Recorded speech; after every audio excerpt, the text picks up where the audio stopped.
آگے باری تعالیٰ ہے یا ایھا الذین آمنوا اتقوا اللہ حق تقاتہ ولا تموتن الا وانتم مسلمون۔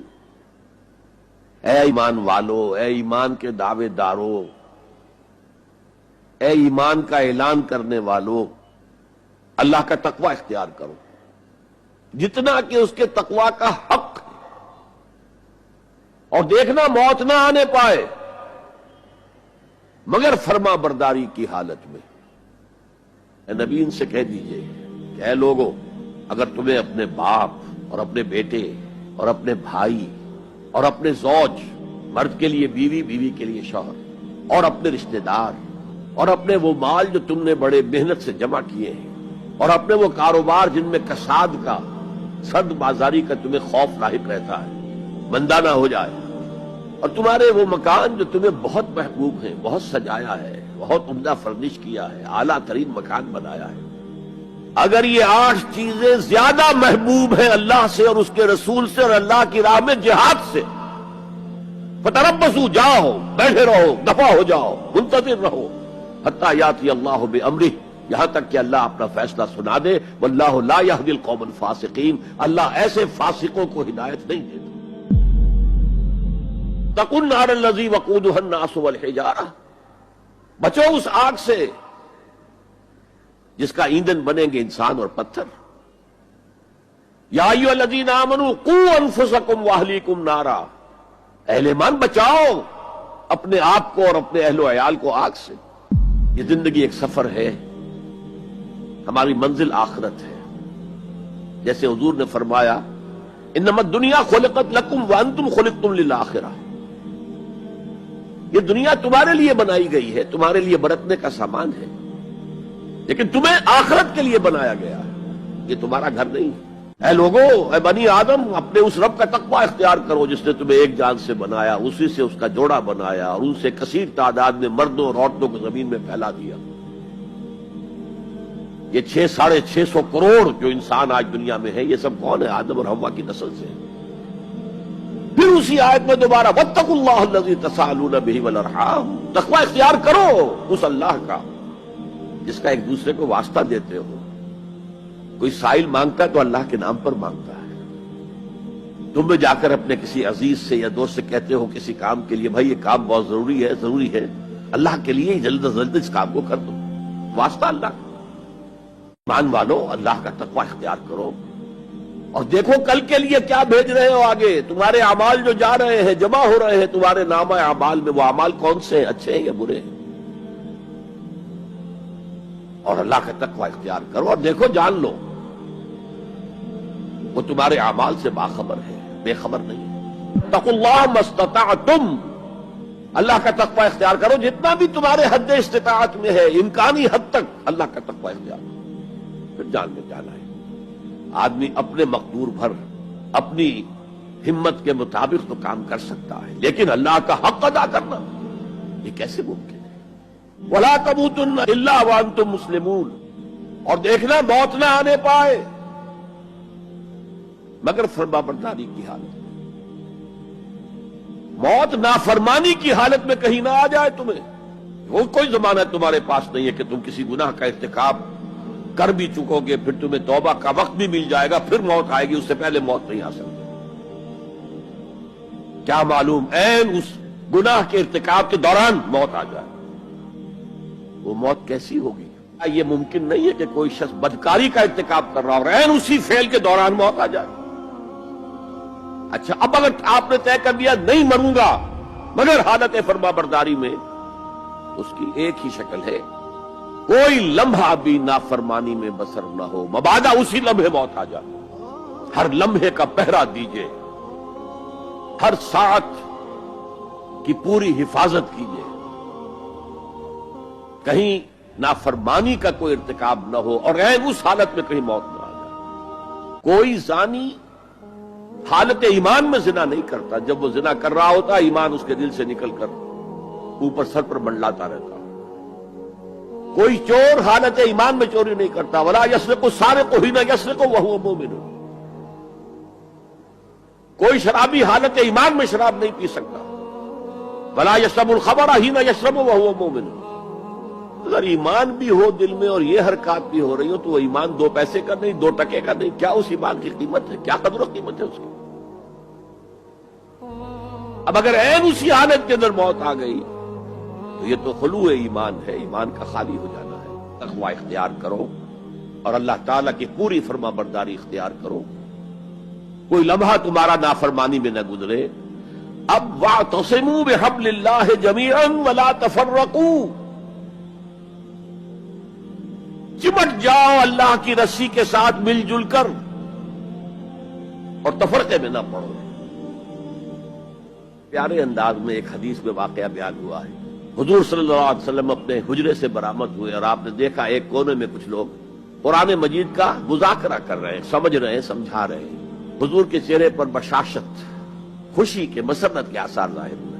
تشریف لائے، سوال کیا کہ آپ لوگ شہادت نہیں دیتے کہ اللہ کے سوا کوئی معبود نہیں اور میں اللہ کا رسول ہوں اور یہ قرآن اللہ کے پاس سے آیا؟ سب کا جواب کیا تھا؟ بھلا یا رسول اللہ، بھلا یا رسول اللہ، حضور ہم گواہ ہیں اس پر. پھر فرمایا آپ نے فاستبشروا، تو خوشیاں مناؤ. یہ قرآن وہ شے ہے جس کا ایک سرا تمہارے ہاتھ میں ہے، ایک سرا اللہ کے ہاتھ. تعلق مع اللہ، تقرب الی اللہ کے لیے کوئی ذریعہ اگر ہے تو صرف قرآن. امت محمد صلی اللہ علیہ وسلم شہداء علی الناس، یہ سورہ بقرہ میں کہا، اور کنتم خیر امت اخرجت للناس، تم بہترین امت ہو جو نکالی گئی ہے، برپا کی گئی ہے لوگوں کے لیے. تمہارا کام کیا ہے؟ تأمرون بالمعروف وتنہون عن المنکر وتؤمنون باللہ، نیکی کا حکم دیتے ہو، بدی سے روکتے ہو اور اللہ پر ایمان پختہ رکھتے ہو. امت تو بھول گئی. امت کو یہ یاد ہی نہیں کہ ہمیں تو دنیا والوں کو تبلیغ کرنی تھی، دنیا کو سمجھانا تھا، دنیا کو بتانا تھا، ان پر اتمام حجت کرنا تھا، ان تک دعوت و تبلیغ کا حق ادا کرنا تھا. امت تو بھول گئی اپنے گلچھروں میں، اپنے عیش میں. اور جگاؤ جسے ہوش آ گئی، ارے ہماری ذمہ داری تھی، ہم بھولے بیٹھے، اسی لیے ہم برباد ہو رہے، تباہ ہو رہے. تو دوسروں کو بھی جگائیں، دوسروں کو بھی یاد دلائیں اور مل جل کر ایک امت بن جائیں. ہم مقصد لوگ، یہ امت جو ہے اس کا جو کوئی ایک مقصد ہے ہی نہیں سرے سے. زندگی برائے زندگی ہے، زندگی کسی مقصد کے لیے تو ہے ہی نہیں. بالکل جس طرح حیوان جیتے ہیں زندگی تو وہ بھی گزارتے ہیں لیکن ان کی زندگی کا مقصد کوئی نہیں. لیکن جو جاگ جائیں، جنہیں احساس ہو جائے، جو محسوس کر لے کہ یہ ہماری اجتماعی ذمہ داری ہے اور اسی کو پورا کرنے نہ کرنے کے باعث ضربت علیہم الذلۃ والمسکنۃ وباؤوا بغضب من اللہ کی صورت جو کبھی یہود کی تھی وہ آج ہماری ہو چکی ہے. جو جاگے وہ دوسروں کو جگائیں، مل کر ایک امت بنائے. ایک نقطہ سمجھ لیجئے، جسے ہم نعمتیں سمجھتے ہیں ان میں سے کوئی شے نعمت نہیں ہے جب تک کہ نعمت ہدایت ساتھ نہ ہو. صحت نعمت نہیں ہے اگر ہدایت نہ ہو، دولت نعمت نہیں ہے اگر ہدایت نہ ہو، اولاد نعمت نہیں ہے اگر ہدایت نہ ہو. اس کے لیے تو مسئول ہو جائیں گے آپ اللہ کے ہاں. آپ نے اپنی اولاد کو کیا تربیت دی تھی؟ نعمت ہدایت، ہدایت ہے وہ شے اس کے ساتھ جڑ کر جو چیز آئے وہ نعمت ہے. اس کے بغیر کوئی نعمت نہیں. اور الہدا قرآن حکیم ہے تو عظیم ترین نعمت قرآن ہے. تم میں سے جو شخص بھی کسی بدی کو دیکھے اس کا فرض ہے کہ طاقت سے، ہاتھ سے اس کو روکے، بدلے. اگر اس کی استطاعت نہ رکھتا ہو تو زبان تو استعمال کرے، گونگا شیطان تو نہ بن جائے. کہے تو صحیح اللہ کے بندے باز آ جاؤ، اے اللہ کے بندو اللہ کے غضب کو دعوت مت دو، کہو تو صحیح. اور اگر زبانوں پہ بھی تالے پڑ گئے ہوں اور زبانوں کے گدیوں سے کھینچے جانے کا امکان ہو جائے تو آخری درجے میں فَإِلَّمْ يَسْتَطِعْ فَبِقَلْبِهِ، دل سے شدید نفرت تو رکھے. راتوں کی نیندیں حرام تو ہوں، سوچے تو صحیح کیا ہو رہا ہے.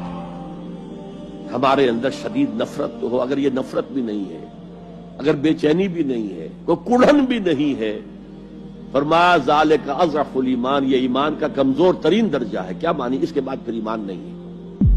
اپنی ہی ایجاد کردہ روایات ہیں، اپنی ہی ایجاد کردہ بدعات ہیں، اپنی ہی ایجاد کردہ رسومات ہیں، ان پر لگے ہوئے ہیں اور دعوے کرتے ہیں اللہ سے محبت رسول کے عشق کے، جبکہ ان کے عمل میں نہ اللہ کی اطاعت ہے نہ رسول کا اتباع ہے۔ اب جب ایسی صورت پیدا ہو جائے تو کیا کریں؟ فمن جاہدہم بیدہ فہو مومن، تو جو مسلمان بھی ان کے خلاف جہاد کرے گا اپنے ہاتھ سے اپنی طاقت سے وہ مومن ہوگا۔ ومن جاہدہ بلسانہ فہو مومن، اور جو ان کے خلاف جہاد کرے گا اپنی زبان سے وہ بھی مومن ہوگا۔ وہی 3 درجے۔ ومن جاہدہم بقلبہ فہو مومن، دل سے نفرت رکھ کر جو جہاد کرے گا بالقلب وہ بھی مومن ہوگا۔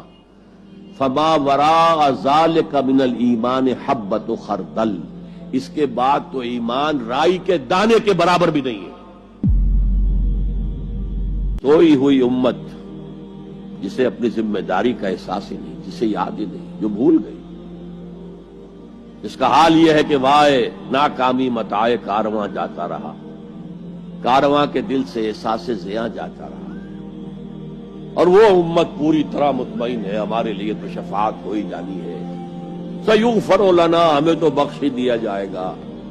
لن تمسنا النار الا ایاما معدودات، ہمیں تو آگ چھو ہی نہیں سکتی مگر صرف گنتی کے چند دن۔ تلک امانیہم، یہ ان کے من گھڑت خیالات ہیں۔ امانی کہیں گے وشفل تھنکنگ، یہ ان کی وشفل تھنکنگ کے سوا قرآن کے اندر جو طاقت ہے یہ تسخیر کر سکتا ہے، مسخر کر سکتا ہے لوگوں کو۔ ہم نے اس تلوار کو میان کے اندر رکھ کر زنگ آلود کر دیا ہے۔ اتر کر ہرا سے سوئے قوم آیا اور ایک نسخہ کیمیا ساتھ لایا۔ اس نسخہ کیمیا کو ہم نے چھپا کر رکھ دیا ہے، اس کو عام کرے اور عام آدمی بھی پڑھے، ترجمے سے پڑھے۔ ہاں کوئی اشکال ہو علماء سے جا کے پوچھ لے، کوئی حرج نہیں ہے، لیکن یہ ہے کہ پڑھنے سے روکنا صحیح نہیں ہے۔